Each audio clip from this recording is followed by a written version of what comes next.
ಒಂದು ಸತಿ ಕೆಮ್ಮೇನಾದ್ರೂ ಸ್ಟಾರ್ಟ್ ಆಗ್ಬಿಟ್ರೆ ಇವತ್ತಿನ ಮಕ್ಕಳಿಗೆ 1 ತಿಂಗಳ ಕಾಲ ಕೆಮ್ಮು ಹೋಗೋದೇ ಇಲ್ಲ ಡಾಕ್ಟ್ರೆ. ಇದು ನಮ್ಮ ಬಾಯಿಯೊಳಗಡೆ ನಾಲ್ಗೆ ಹಿಂದ್ಗಡೆ ಹ್ಮ್. ಟಾನ್ಸಿಲ್ಸ್ ಮತ್ತು ಅಡಿನಾಯ್ಡ್ಸ್ ಅಂತ ಹೇಳ್ಬಿಟ್ಟು ಗ್ರಂಥಿಗಳಿರುತ್ತೆ.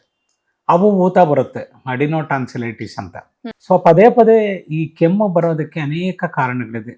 ಈ ಅಡಿನೋ ಟಾನ್ಸಿಲೈಟಿಸ್ ಒಂದು, ಸೈನಸ್ ಇನ್ಫೆಕ್ಷನ್ಸು ಎರಡು, ಮೂರನೇದು ಮಗುವಿನಲ್ಲಿ ರೋಗ ನಿರೋಧಕ ಶಕ್ತಿ ಕಡಿಮೆ ಇರುವಂಥದ್ದು. ಕಾಲಕ್ಕೆ ನಾವು ಔಷಧಿ ಕೊಡಬೇಕಾಗುತ್ತೆ. ಬರೀ ಕೆಮ್ಮಿದೆಯಾ, ಅದ್ರ ಜೊತೆಯಲ್ಲಿ ಪಕ್ಕೆ ಹೇಳ್ತಾ ಇದೆಯಾ, ಶ್ವಾಸಕೋಶ ಕಾಂಟ್ರಾಕ್ಟ್ ಆಗುತ್ತೆ, ಲಂಗ್ಸು, ಅದರಲ್ಲಿ ಗುಯ್ ಗುಯ್ ಗುಯ್ ಅಂತ ಶಬ್ದ ಬರ್ತಾ ಇರುತ್ತೆ. ಮಗು ಮಲಗಿದ್ರೆ ಜಾಸ್ತಿ ಇರುತ್ತೆ, ಎದ್ದಿರೋವಾಗಲೂ ಜಾಸ್ತಿ ಇರುತ್ತೆ.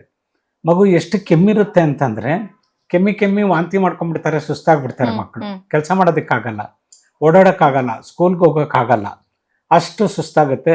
ಅದು ಕರೆಕ್ಟಾಗಿ ಟ್ರೀಟ್ಮೆಂಟ್ ಕೊಟ್ಟರೆ, ಸಾಮಾನ್ಯವಾಗಿ ವೈರಸ್ ಇನ್ಫೆಕ್ಷನ್ಸಲ್ಲಿ ಹೆಂಗೆ ಅಂತಂದರೆ 3 ದಿವಸ ಇರ್ಬೋದು, 5 ದಿವಸ ಇರ್ಬೋದು, 7-8 ದಿವಸ ಹೊರಟೋಗುತ್ತೆ, ಮ್ಯಾಕ್ಸಿಮಮ್ 10 days. ಟ್ರೀಟ್ ಮಾಡದೇ ಇರೋ, ಚಿಕಿತ್ಸೆ ಮಾಡದೇ ಇರೋ ಮಕ್ಕಳಲ್ಲೂ ಇದು. ಆದರೆ ಇವರಲ್ಲಿ ತುಂಬ ಜಾಸ್ತಿ ಆಗೋ ಸಂಭವನೂ ಇರುತ್ತೆ. ಹೊರಟೋಗುತ್ತಲ್ಲ ಅಂತ ಹೇಳಿ ನೆಗ್ಲೆಕ್ಟ್ ಮಾಡೋಂಗಿಲ್ಲ. ಅದರಲ್ಲಿ ಕಾಂಪ್ಲಿಕೇಶನ್ಸ್ ಆದಾಗ ಎದೆ ಒಳಗಡೆ ಈ ಲಂಗ್ಸ್ ಅಲ್ಲಿ ಸಂಕುಚಿತಗೊಳ್ಳುತ್ತೆ. ಆವಾಗ ಈ ಉಬ್ಸು ಥರ ಬರುತ್ತೆ. ಅದನ್ನು ಬ್ರಾಂಕೈಟಿಸ್ ಅಂತ ಕರಿತೀವಿ, ಚೈಲ್ಡ್ಹುಡ್ ಬ್ರಾಂಕೈಟಿಸ್. ಅಥವಾ ತುಂಬ ಪದೇ ಪದೇ ಬರ್ತಾ ಇರೋ ಮಕ್ಕಳಿಗೆ ಒಂದು ಎಪಿಸೋಡ್ ಆಫ್ ಬ್ರಾಂಕೈಟಿಸ್ಗೆ ಇನ್ನೊಂದು ಎಪಿಸೋಡ್ ಆಫ್ ಬ್ರಾಂಕೈಟಿಸ್ಗೆ ಅಂತರ ತುಂಬ ಕಡಿಮೆಯಾಗಿ ಪದೇ ಪದೇ ಬರ್ತಾ ಇದ್ದರೆ ಅದನ್ನು ಬ್ರಾಂಕಿಯಲ್ ಆಸ್ತಮಾ ಅಂತಲೂ ಕರಿತೀವಿ.